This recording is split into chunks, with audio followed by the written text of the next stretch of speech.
पादगामी होई मुहि करुछि गमन तारिबाकु धरा सरा भकत जीवन मोहर श्रीगुरु बोली बोलिब संसार आग तब नाम प्रभु पछरे मोहर। तेबे ए कथा महागुप्त भविष्य मालिका शास्त्र रे उल्लेख रही। तेबे एठी जो कथा वर्णना कराई स्वयं महाप्रभु श्री जगन्नाथ से भक्त मनोलोभा से परम पूज्य महागुरुदेव को संबोधन करी ही कहूअछंती तांकरी प्रीत्यार्थे ही ए सब कथा को वर्णना करुछंती। ठाकुर एठी कहउछंती पादगामी होई मुहि करुछि गमन। तेबे मु वर्तमान धरा पृष्ठ रे नर कलेवर होई पादगामी होई कि मु गमन करूअछि तारिबाकू धरासरा भकत जीवन। तेबे मोर लक्ष्य होउछि मु तारिबाकू आसीछि धरासरा भकत जीवन जे माने भक्त भगवान भक्त प्राण जो माने सेमानकु मध्य मु तारिबाकू आछि। या धरासरा शशागरा ए सब को मु तारिबाकू ही आछि। एइथिपई मु पादगामी होइछि बा धरारे मनुष्य कलेवर होइछि बोली एठी वर्णना कराइछि। मोह श्रीगुरु बोली बोलिब संसार तेणु जहाँको अंगरे ठाकुर आसिबे तांको समस्ते श्रीगुरु बोली कहिबे। से गुरु सम्मानर महा अधिकारी होइतिबे। आग तब नाम प्रभु पछरे मोहर। तेणु समस्ते गुरु को आग चिन्हिबे। गुरु अंगर जेहेतु ठाकुर थिबे समस्ते आग गुरु को ही प्रणाम करने पड़ो। गुरु को ही भजवा पड़ो। गुरु को भजिले ही मुक्ति मोक्ष त्राही त्राही गुरु को ही डाकिबा पड़ो। से ठाकुर निजे कहउचंती हे गुरु ए संसार रे आग आपणकर नाम समस्ते आपण को ही भजिबा पड़ो। समस्त भार रहिला तुम्भ पर न्यस्त आंभ जोगु हेब तुम्भे सर्व कार्य व्यस्त। तेणु सबू भाराभार निराकार ठाकुर जेहेतु आसिकी निराकार हेबे नर अंगरे गुप्त हेबे। जगन्नाथ महाप्रभु कलिजुग शेष बेलू जो गुरु अंगरे गुप्त होइजिबे से गुरु उपर ही ठाकुरंकर जगत उद्धार भगत उद्धार धर्म संस्थापन पुनः कलिजुगर समाप्त करी श्री सत्य जुग को आनिबा इत्यादि इत्यादि समस्त महाकर्म महाधर्मर भाराभार बा दायित्व सब से गुरु उपर रहिबो बोली एठी वर्णना कराइछि। समस्त भार रहिला तुम्भ पर न्यस्त से गुरु उपर ही समस्त ठाकुरंकर भाराभार न्यस्त रहिबो बोली एठी वर्णना कराइछि। आंभ जोगु हेब तुम्हे सर्व कार्य व्यस्त तेणु करी कराउ थाए मुहि मोबिनु अन्य गति नाही। ये जो पंक्ति उल्लेख रही ठाकुर से महापुरुषों द्वारा बा गुरु द्वारा निजर जागतिक महाकर्म महाधर्म सब करेंगे। तेणु सी सब से ठाकुर कर्मधर्म व्यस्त रही वर्णना कराई। काल कालू तुम्भंकु आशा करिअछि जीवन रे तम बिनु न जाणई किछि। ठाकुर एटी से गुरु उपलक्षे ही कहउचंती बा गुरु को ही वर्णुचंती जे हे गुरु आपण को काल कालू मु आशा करिअछि। कारण एटी धरा पृष्ठ रे सत्ययुग जाइछि त्रेतया जाइछि द्वापर जाइछि प्रभु अंश माने आछंती एटी भगवान रूप रे पूजा पाई जाइछंती। मानव रूप रे प्रभु श्रीराम प्रभु श्रीकृष्ण निजर सर्वश्रेष्ठ लीलाखेला प्रदर्शन करी जाइछंती।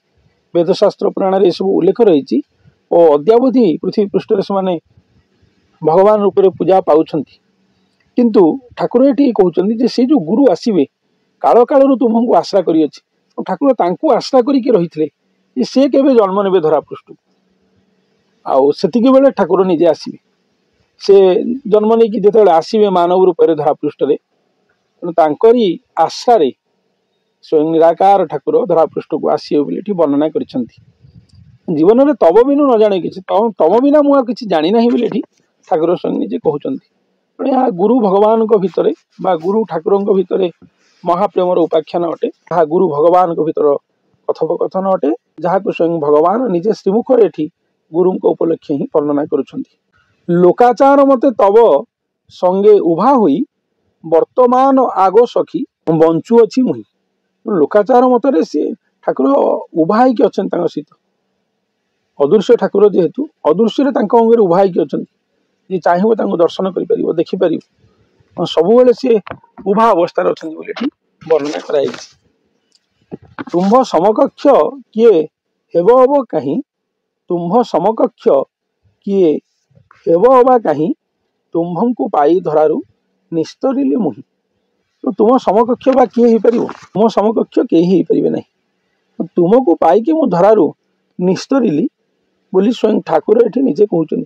गुरु को पाई ठाकुर निस्तरिले कारण गुरु जो ठाकुर महाशून्य गोलोक धाम रु आसिले धरा को आसिले एठी निराकार रु निराकार हेले नर कळवर धारण कले धारण करिक निजर लीला खेला कले से ठाकुर ये गुरु को निज श्रीमुखर ही प्रशंसा करुँच बर्णुंट बंधुंट जहाँ आपण मैंने बुझे। पृथ्वीर भारा भार करी दहन तब अंगे निज काया करिली गोपन।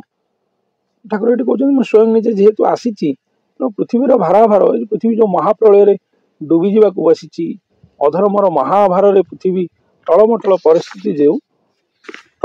परिस्थिति जो राशि पृथ्वी को तेणु ये सब को मुझे महाकाया मुझे ठाकुर ये सब भारा भार को दहन करी ये पाप भार को दहन करी पृथ्वी की शांत करी पृथ्वीर अशुभ जोग को निवारण करी पुणी शुभ जोग आनी बोली वर्णना कराई।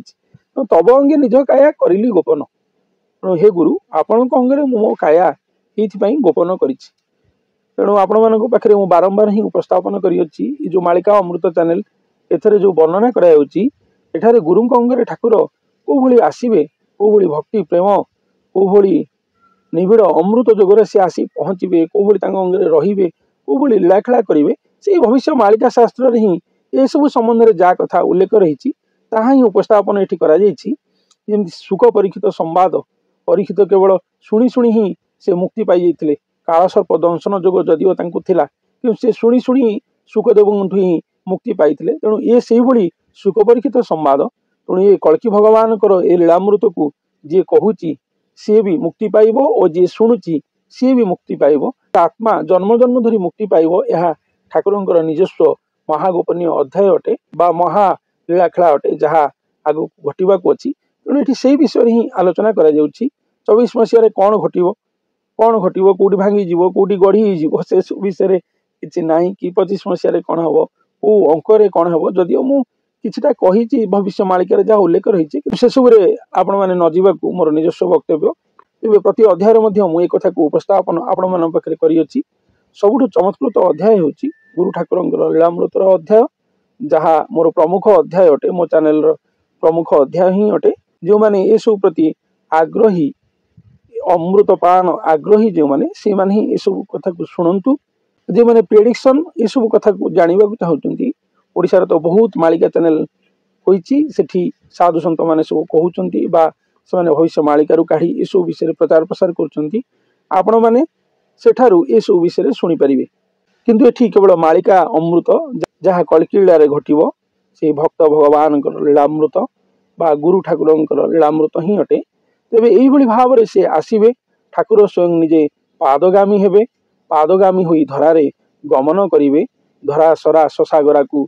भक्त जीवन को तारिबा पाई ये लीलाकल्प घटव ठाकुर ठाकुर ये श्रीगुरु को ही बड़ कर संसार में श्रीगुरु ही विख्यात हे श्रीगुरुंर नाम ही विख्यात हम ये कथा कहुई से गुरु जो गुरु अंगे ठाकुर श्री जगन्नाथ महाप्रभु आसी गुप्त होते उपरे ही ठाकुर समस्त दायित्वर भार न्यस्त हेब बोली ठाकुर ये ठाकुर स्वयं न्यस्त कराइबे ठाकुर निजर समस्त कर्मधर्म से गुरु माध्यम कराइबे जेहेतु तेणु से गुरु ठाकुर कर्मधर्म ही बुड़ी रे सदा व्यस्त ही रे ठाकुर काल कालू से गुरु अंग दे धरापृष्ठ को आसवाई अपेक्षा करते गुरुंर आश्रा हो रही बोली ठाकुर ये निज श्रीमुखे स्वीकार कर गुरु बिना ठाकुर जीवन में आउ कहीं द्वितीय व्यक्ति बा द्वितीय पुरुष बा द्वितीय भक्त बा गुरु आपणार सेते आपणार नाहंती बोली एठी ठाकुर वर्णना कर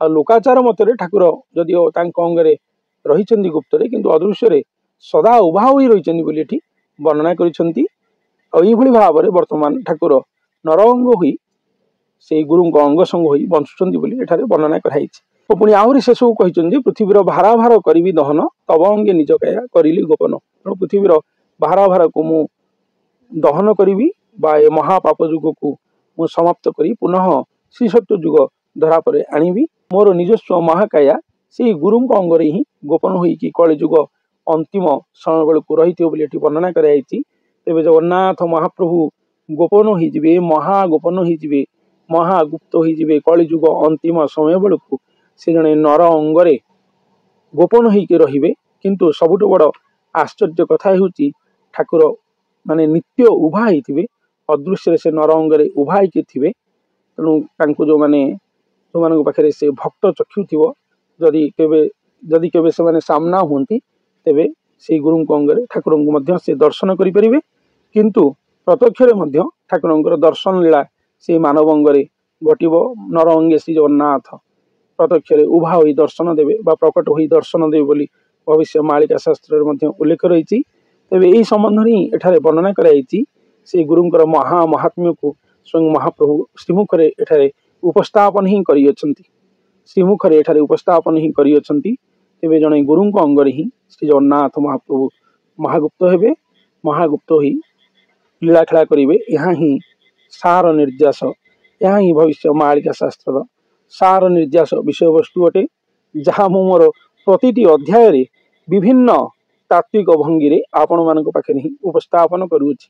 तेबे आज पई एतिकी मु मोर आगामी अध्याय रे आउ किछि नूतन मालिकामृत सहित आपण मानक पाखे उपस्थित हेबी। धन्यवाद।